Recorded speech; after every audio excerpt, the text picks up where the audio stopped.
নারী শিক্ষার্থীদের জন্য বিশেষ বাস সার্ভিস চালু করা হবে। 19 বিশ্ববিদ্যালয়ের সকল শিক্ষার্থী সমান মর্যাদা ভোগ করবে, তাদের ধর্মীয় পরিচয় যাই হোক না কেন।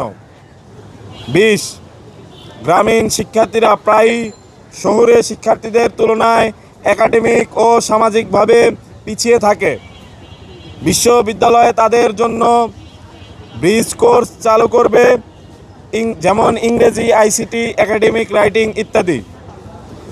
গ্রামীণ শিক্ষার্থীদের মেন্টর হিসেবে সিনিয়র শিক্ষার্থীদের যুক্ত করা হবে। 21 বিশ্ববিদ্যালয়ে অধ্যয়নরত ক্ষুদ্র নৃগোষ্ঠীর শিক্ষার্থীদের জন্য বিশেষ কোটার বাইরে সামাজিক ও সাংস্কৃতিক সহায়তা প্রদান করা হবে। নৃগোষ্ঠীর ভাষা, সংস্কৃতি ও ইতিহাসের উপর গবেষণায় বিশেষ তহবিল হবে। বার্ষিকভাবে এথনিক কালচার ফেস্টিভ্যাল আয়োজন করা হবে। 22 বিদেশি শিক্ষার্থীদের জন্য আলাদা ইন্টারন্যাশনাল স্টুডেন্ট সেন্টার তৈরি করা হবে। ভিসা, আবাসন ও একাডেমি সহায়তায় প্রশাসন সরাসরি সহযোগিতা করবে। আন্তর্জাতিক শিক্ষার্থীদের সাথে স্থানীয় শিক্ষার্থীদের সাংস্কৃতিক বিনিময় বাড়াতে এক্সচেঞ্জ ক্লাব চালু করা হবে। 23 আজকের শিক্ষার্থী আগামীর নেতৃত্ব। আমাদের লক্ষ্য হলো শিক্ষার্থীদের ক্ষমতায়ন, যাতে তারা শুধু শিক্ষা জীবনেই নয়, জাতীয় পর্যায়েও নেতৃত্ব দিতে পারে। নিয়মিত ডাকসু নির্বাচন আমাদের অঙ্গীকার। অন্যান্য ছাত্র সংসদ নির্বাচনের ব্যাপারেও ডাকসু সরব থাকবে।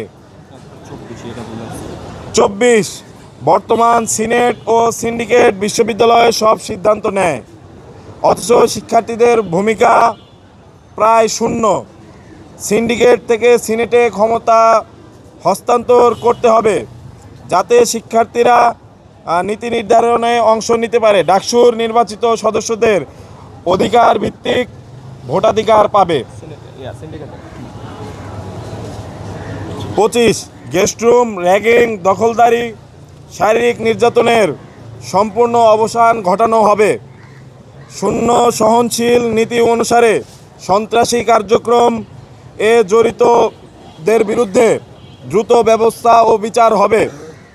রাজনৈতিক বৈচিত্র্যকে সম্মান জানিয়ে সংলাপ সংস্কৃতি চালু করা হবে।